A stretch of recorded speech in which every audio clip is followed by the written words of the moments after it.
You're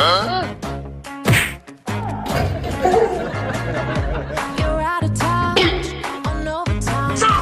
You're running and you're running, getting left behind. You drop the ball.